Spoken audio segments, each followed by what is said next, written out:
This podcast is supported by listeners like you. We're grateful for your tax-deductible donation at newthoughtphilly.org or the link in the episode description.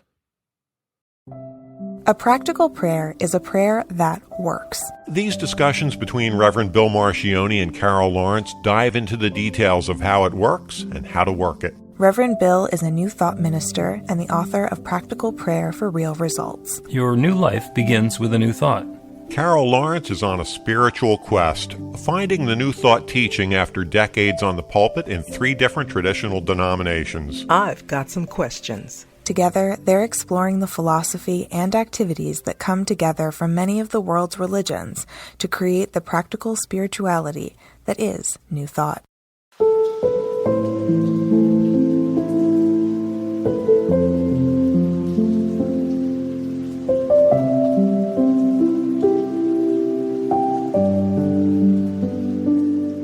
Welcome to the Practical Prayer Podcast. I'm Carol, here with Reverend Dr. Bill Marcioni.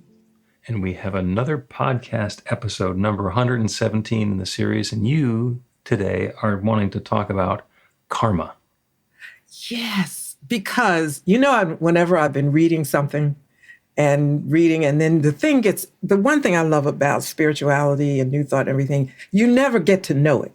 As soon as you... I think this teaching is pretty simple. I mean, there's nuance, but you can know it. All right, go ahead. No, you can't know it, because this is life. You're ever learning.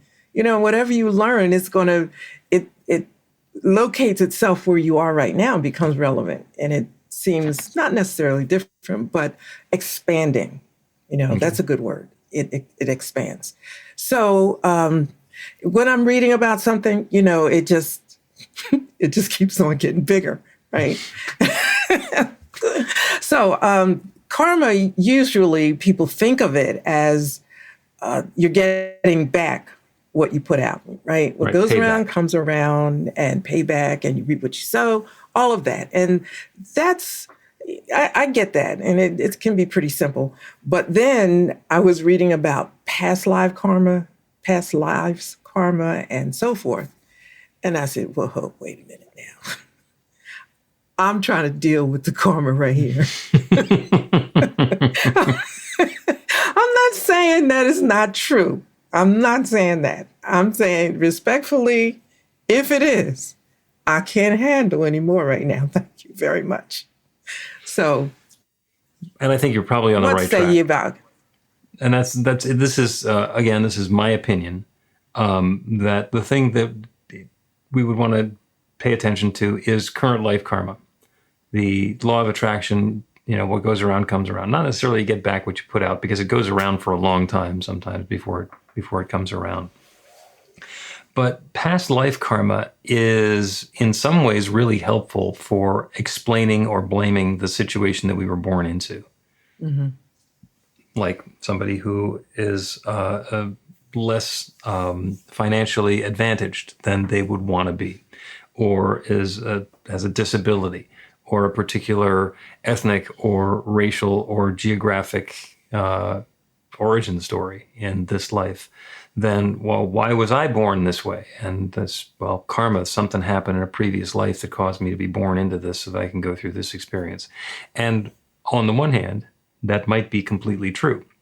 On the other hand, I think that's completely above our pay grade.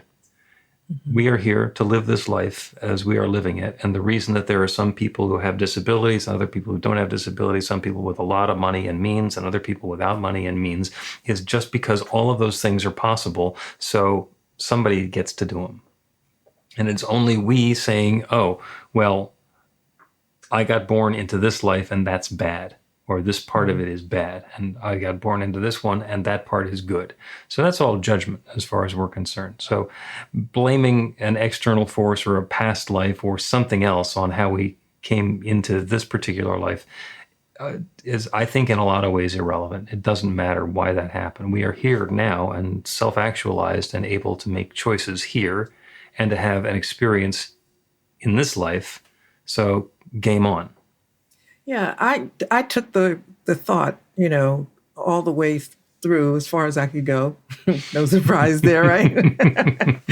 and I thought about it, and here's where it came out. Okay, for me, it may be true, as you said, but if I hang on to that and I live in that understanding only, it takes away a responsibility for me to do things with this life that I have right now, because I can say, okay, well, this is the lot that I have been given, or the cards that I've been dealt. That's what some people say, and I just have to do that. I kind of feel like that's such a limitation. So I said, okay, if that's true, that's fine. I can't do anything about that right now. I got to deal with this. So let's jump over into the life that we're in right now. And as my children, even before I had children, I used to carry around a bunch of ones because I'm from Philadelphia, and I would carry a pocket full of ones because there were always people that were panhandling in Center City. And I love going to the gallery, but I would always just give out the ones as because, and it's terrible. I mean, it was benevolent in one sense, but in another sense, I thought, I don't know what's going to happen later on. I might have some kids. And if I put some good stuff out here, they may need some good karma. I didn't think about me. I should have thought about me too. Shay, thank you. Shay, thank you for the compliment, by the way. So you're giving money out to panhandlers to earn karma points for your progeny? Because I felt that it's real. What you put out is real. You should always, people would tip. I was tipping 15% when people were tipping 8%. I always tip 20. So now I'm like, 20, 25, whatever. I tip because it's not just what may come back, but you don't know what's happening in that person's life and blah, blah, blah. But then again, I just think you should put good energy out however you can, and if it comes from doing a pocket full of ones, I just got so used to it. When I moved to Jersey, I would have them for when I crossed the bridge. It was just, I honestly, it became a way of life for me. And so now I don't come to Philly that much and don't do that clearly. But I just felt like you should always put it out. I didn't think about the karma comes back, and it comes back in a lot of ways, right? So if it comes back to bless my children, I'm blessed. Because I don't know where those little knuckleheads were going to go. That's the way, I don't know what kind of life they're going to have.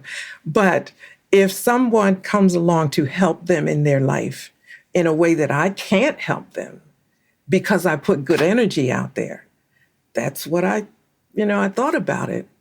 And now that they're all grown now, they got as much energy as I could put out. They go on their own, got to do their own karma thing. But and you still want the best for them. Yes. But I also think that when you think of it, and I don't think this is selfish, but you do have to think about your own life, right? And the one thing I figured this out, I didn't get to read this anywhere. I figured it out. Like karma doesn't go tit for tat. Yeah, because you picked up a penny and, doesn't mean you're going to lose a penny. It takes a while sometime. It may even come back, I think, in an unrecognizable way, in a package that you're trying to figure out, where the heck did this come from? And that's good. And that could be negative and positive too, right? Like karma, I don't think karma is always bad. Again, back to good or bad, negative or positive, who can tell? Who could tell? So sometimes really good things happen, and I'm thinking, where'd that come from? Like, I don't remember, and likewise, both sides. And it comes maybe, what did I hear one time, a long time ago? You reap what you sow, later than you sow, greater than you sow. So I remember when I heard that, right? It was in the negative church tradition, right? You're going to get the bad stuff, right?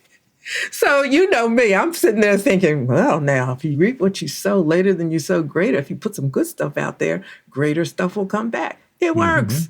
That's the law of attraction.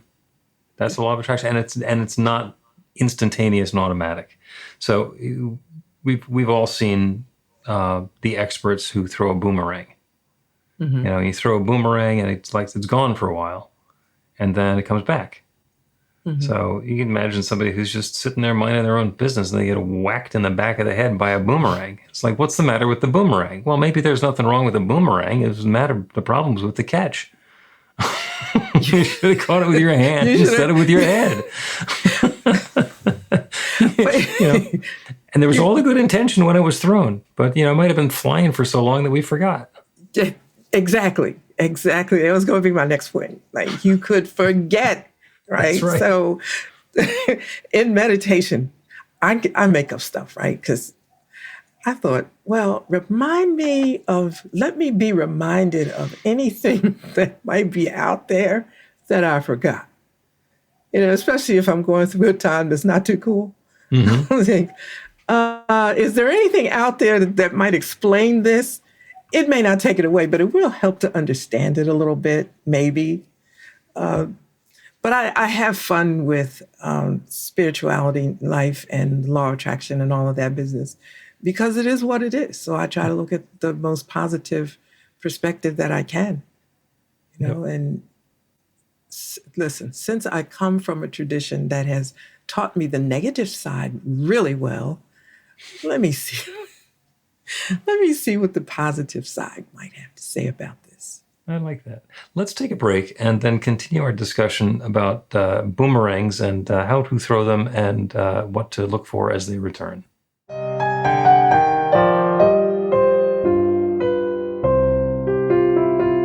It's Reverend Bill letting you know that the Practical Prayer for Real Results class is now available on demand. That's right, you can take it at your own pace, anytime you want. All of the information is at bethelight.com. That's b-the-light.com. You know where to find that stuff. The class is 5 lessons, broken down into 18 modules, and you can take them at whatever pace is comfortable for you. As you work through the process, it starts out with the theory, goes into the practice, there are experiential activities and exercises, and at the end of the program, you will wind up with an understanding of how practical prayer works, and a practical prayer for yourself that will work to create transformation in your life. And as you know, it works for everything. Take a look at the class online at bethelight.com. There's a sample lesson so you can see how the class is going to work for you and then dive in. The great news is it's on sale now. You can register and save $20 off of the regular price. I'm looking forward to seeing you in class.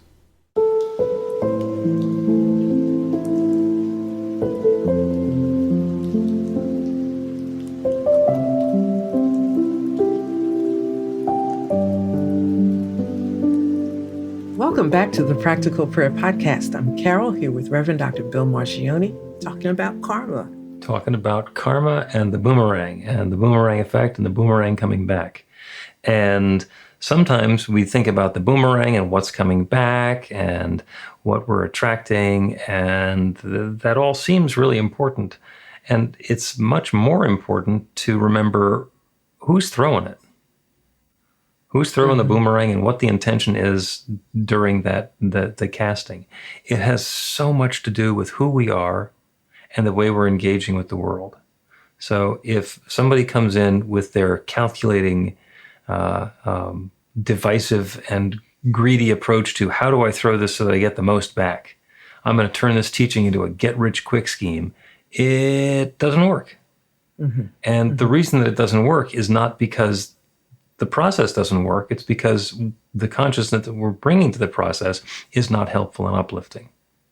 Yes. So the pieces in the spiritual practice that go hand in hand with the law of attraction and the infinite rich abundance that's available is, first of all, allowing, which is where we open ourselves to a new possibility. And tied in with that is usually some sort of release, surrender, or forgiveness.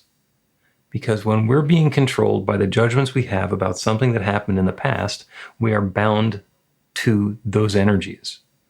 So when I have had an experience of having my heart broken, and I thought it was love, I thought it was going to last forever, and then it fell apart, and I blame her, or I blame them, or I blame whatever it happens to be, and then I set about hardening myself so that I don't get hurt again.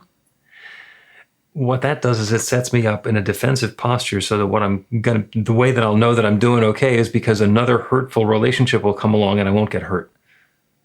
And that's not what we want to do. What we want to do is say, I am a loving person, and in being a loving person, I have been hurt. So what I want to do is let go of the hurt, not forget it, and certainly not go and have the same relationship with the same sort of person again, but use that as guidance so that as I open myself to another wonderful, loving relationship, as I bring myself into my experience of life, and I am that loving person who I am, then the law of attraction can work and have the love that I'm sharing and shining and showing, that boomerang that I'm throwing, have that come back around. So you're talking about your intention, Absolutely. right? Yeah. And it's about being informed but not controlled by past experiences and activities and events. And you said something really significant, and I don't know if I can quote it exactly right. You said that we're bound by those feelings when the thing happened, the experience happened. We're bound by those feelings. And so are you saying that if we're in a situation that is hurtful, then we want to deal with the feelings before we move forward, because that's going to determine the energy that we put out? Hence the energy that comes back? Yeah, if we're in a relationship, or we've been in a relationship that has been an unhappy conclusion, then what we want to do is get ourselves into a place where we can be the love that we want to experience and bring that out into the world. And then we're going to be activating the law of attraction as love, attracting love. Now, huge asterisk here. For somebody who's in an abusive relationship, the first most important thing is to get out of the abusive relationship. Exactly. Don't stay in the house saying, it's all good, he'll be fine. No, he won't. If it's time to go, then it's time to go, and then do the healing work on your own, with or without a restraining order. Exactly. Yeah, the little step between the incident that happened, the negative, the hurt, whatever it is, heartbreak, and starting over to create a new self, I suppose, so that you can attract a different thing. There's that little space I call work, and it's okay. I mean, a lot of times I feel like I'm reaching out to people to say, it's all right, come back off the roof. That was a messed up thing that happened, but that doesn't tell the story the rest of your life about what's going to happen. Right. But that step between stepping back off the roof and trying to step back into life again, whoa. Really? Oh, yeah. You reminded me of when Superstorm Sandy came through the area and did a huge amount of damage in the Atlantic City area, which is where you are, and all the way up into New York and even farther north. That was a huge catastrophe that happened. And we went down and helped with some of the remediation in Atlantic City. And you go into somebody's house, and the house, basically, the seawater had come in at like to 3 feet up the house and then gone out. So you go in, and it's kind of wet, and it's kind of, icky. And the thing that you have to do is you have to tear off all the walls. If the water came in 3 feet up, then you have to tear everything off the walls, down to the studs, 4 feet high. Because until you do that, until you clear out the damage that's been done and get rid of the residue of the catastrophe that's happened, there's no room for healing. If you put fans in there and you dry the whole thing out, then it'll seem like it's going to be fine, but there's going to be no structure to the wallboard, and behind all the walls is going to be black mold. So that's not a favor to anybody. So in the same way, when something comes along that's unpleasant, we don't want to wallpaper over it. We don't want to pretend that it's okay. We don't want to do a spiritual bypass where we say, oh, all is fine, all is love, all is holy. No, it sucks. It sucks and it hurts, and we get to deal with the sucking and the hurting and address those wounds and then let them heal. And sometimes that involves, pulling some debris out. And, as unpleasant as that might be, that's the process in healing and bringing about that new experience. Oh, and by the way, I got hit by a hurricane. What does that say about me? Perhaps it means that I was just unfortunate. Maybe it means that I was well off enough to afford a beach house. Maybe it means that I don't want to have a beach house. I don't know. there's so many questions that arise, especially so then there's karma, right? You'll think, did I do something to cause all this to happen? And then to me, that's a rabbit trail. I mean, it's not to say that karma isn't real, and maybe there is a connection, who knows? But for me, I think that there's a starting place. This is what's happening. The Sandy came and we got to start again. It was a mess, and we can talk about it along the way, or we can sit here and talk about it as long as you like. But to start over means we have to start over. Right. And trust again and hope again. That's a whole lot. It's a whole lot, but it's no other way unless you stay in the rubbish, the storm stuff, the stuff that's left over. And life isn't good there. It isn't. No, there's definitely challenges there. And there's always choices too, Once that the damage has happened, then the choice is, do I rebuild and remodel? Do I tear down and start over again? Or do I take the insurance money and go someplace else? And it's not like there's a right answer and a wrong answer. There is whatever is going to be resonating with us. And for somebody who's been a little concerned for a while that they're living in a floodplain, and now suddenly there's insurance money to get them out of there, it's like, I'm going. Right. I've had second thoughts about this, and so this is my opportunity to change something. And other people who, for whatever their passion is, they're going to be sticking with that. That's okay too. So it's not the answer. It is the appropriateness. It's what's resonating, what's right for us, what's uplifting, and what's going to be life-affirming and moving us forward. Because how many people do you know who you or somebody you cared about had a relationship with, and the relationship was just awful, and it fell apart, and then the person, not necessarily your friend or you, the other person in the relationship, went on and had a wonderful relationship with somebody else? Okay, well, there's nothing wrong with any of the people. There's something wrong with the fit. Yes, and that's hard for us to accept. Because we're down on ourselves, it must be me, I did something wrong, blah, blah, blah. No, to say it's okay. This is just life. You got into a relationship that wasn't too cool. You didn't see it in the beginning, but starting over. And we get to start over as many times as we need to start over. They used to say, back in the other life, God gives a second chance. Thank God for a second chance. And I'm thinking, God, I don't need a second chance. I used up my second chance. 9 lives.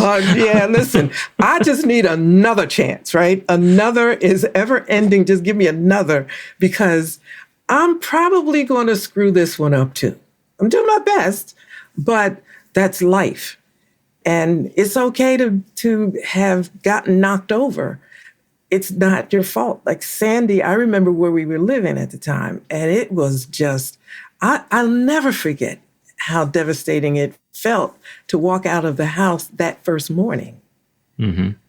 But I just looked around and all I could think of, well, how do we fix this and start over again?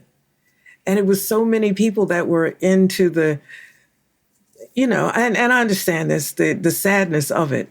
Yeah. But I just couldn't believe that this is the end. This is not the end of life. This town that I'm living in is going to have to live again. So what is that going to be like? And open up to new possibilities and not have assumptions that the old assumptions are going to come back. Maybe it's going to have to be different. Maybe it's always different. Maybe lightning doesn't hit the same place twice because the same place isn't there because it got hit by lightning. Good point. I mean, we're not sure. We're not sure what it all means. I wanted to respond to, I think Shay said second, third, and fourth, or, chances on it. Like, God is eternal, right? There's numbers out there that I can't imagine.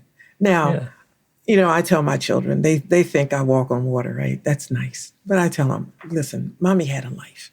I did have a life. It was another life, right? So I just appreciate the number of chances that you get to start again. Yeah. And it's good because if we can let go of you don't get any do-overs, right? So if you did something not so cool, you never get to go to that moment and undo it. You can't undo it. You can do it over. You can start again. That's something wonderful that you can do in a relationship. When you've done this before, where you've gotten into a conversation with someone or an engagement with somebody, and it's just gone sideways, and you said something that you shouldn't have said, and then they got all offended by it, and it's just like it spiraled in. It is possible in circumstances like that to say, you know what, I didn't do that right. I didn't do that right because it wound up not leading where I wanted to. Can we have that conversation again? Can I start over again? And people, unless they really don't like you, they'll say, yeah, go ahead. We'll try it one more time. This is Carol and me, take two. Yeah. Yeah, maybe. Remarkably well, the golfers call it a mulligan. It's like, well, that shot didn't work. Let me just do that shot over again and see what happens, see what's different. Now, one thing I do want to mention is that the New Thought teaching says that there is one mind, one power, one presence, one life, one love. There is only one, there is only God. And that everything is an individualization or a particularization of the one. So behind the veil, behind the curtain, and I learned about 70,000 veils separating us from the infinite at the Parliament of World Religions last week. There's the idea that we're all individual, that we're all separate, and we're not. And in that sense, whatever karma is going on, it is the one doing something to itself, in itself, of itself, and for itself. So what's going on is it's packing up all of that experience, and then as it individualizes as another life, pieces of it are coming out. So we're not bound by it or limited by it. Those are learning points. Those are opportunities for some more growth to come about and to happen. I'm glad I'm going to get to rerun this. Because I stayed with you for a minute, but it got a little deep, and I thought, I hope so. So I'm going to watch this again, probably on YouTube. Okay, and the ever upward spiral is wonderful, and we're actually going to take another break, and then when we continue, we're going to do a prayer on that ever upward spiral, to quote Mary Manon Morrissey and Barbara Marx Hubbard, who both used it in different ways. Yeah. Yes. Learn to put practical prayer to work in your life. The steps are simple to learn and let you begin to get real results to create the life of your dreams immediately. Reverend Bill Marcione's widely acclaimed book, Practical Prayer for Real Results, gives you a clear summary of the New Thought principles behind practical prayer and the series of easy-to-understand steps found in the most effective prayers from religions and spiritual practices all over the world and throughout history. Practical prayer is not a replacement for your religion or practice. It's a technique to make the work you do in consciousness even more effective. The book includes 40 prayers on various topics that you can adapt as needed and use as your own. Practical Prayer for Real Results is available in paperback, Kindle, and audiobook on Amazon or at b-the-light.com. That's b-the-light.com.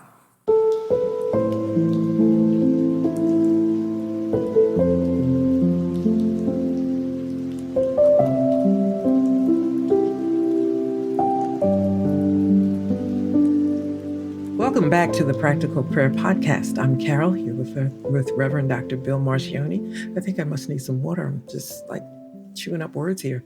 But anyway, welcome back. It's an infinitely abundant universe. There is water for you at the perfect time in the perfect place. Yes.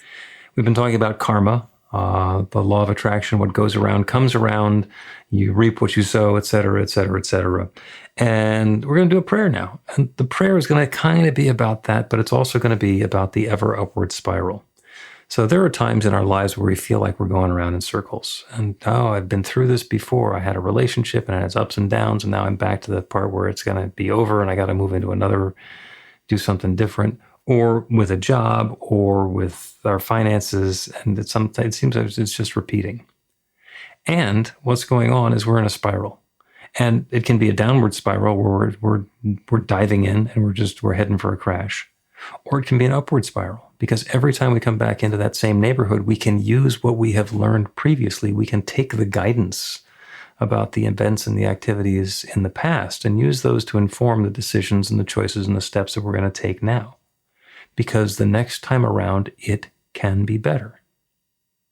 The next time around, it can be better. Oh, well, if it can be better, then what will we have to do to make it better? Well, the first thing is to let go of the idea that it has to be as bad as it was before or that it's going to get worse. So that's the surrender. We get to surrender what has happened before, our tendency to believe that that's going to repeat itself, and invite change and invite transformation, open to a new possibility. So that's the prayer today. As we turn away from the world around us, from the visualization of the spiral, and let ourselves be aware of the tone and texture and flavor of what's been going on, what has brought us to this point right here and right now, and what we would choose to have happen next. We pivot from what has been to what can be, and we open ourselves up to that new possibility. And that infinite creative power, that one divine source that shares itself as and through and in every part of its creation, that one that has created each of us individually and all of us together, that one divine power and presence is ready and active right now in creating that newness for us, through us, as us. The good that we're seeking is unfolding for us now, and there's nothing that stands in the way of it. As we get our bloated nothingness out of the way, as we let go of our thoughts that it can't possibly get any better, then it can. It can get better, and it does get better. And it's different for each of us. The experience that I might be choosing is different than the experience that somebody else listening to me now might be choosing. So it's not the specifics.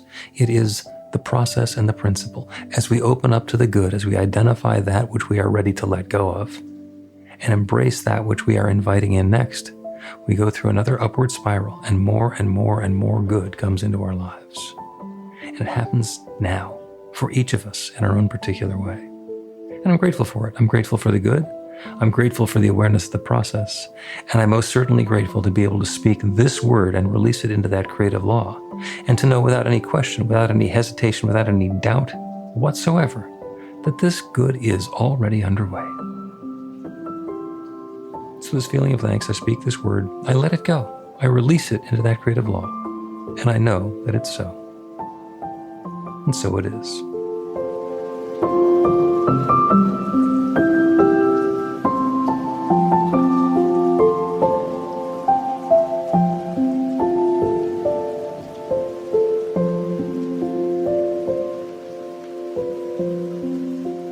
The Practical Prayer Podcast with Reverend Bill Marcioni and Carol Lawrence is a production of BeTheLight.com. be-the-light.com, where you can find more information about practical prayer for real results. Our theme is by Music of Wisdom.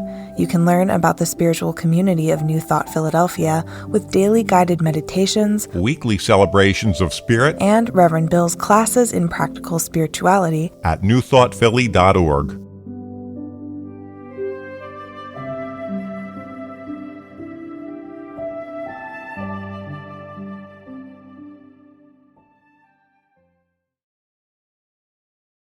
This podcast is supported by listeners like you. We're grateful for your tax-deductible donation at newthoughtphilly.org or the link in the episode description.